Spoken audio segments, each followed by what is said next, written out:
Naposikia neno alafu nikaelewa kinazungumzwa nini, hilo neno ndo linakuwa sasa rasmi limepandwa kwenye moyo wangu. Halipandwi kwenye moyo mpaka kwanza nimelelewa. Naposikia kawaida, maana yake linakuja juu ya moyo, alafu nikipata understanding, nikielewa, linazama sasa, linakuwa limemea, linaanza kumea.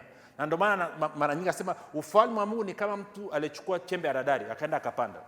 Pamoja na kwamba chembe ya haradali ni ndogo kuliko mbegu zote za kondeni, mboga za kondeni, ikiisha kumea, unaona hiyo kitu, ikiisha kumea inakuwa kubwa kuliko mtu mwingine wote.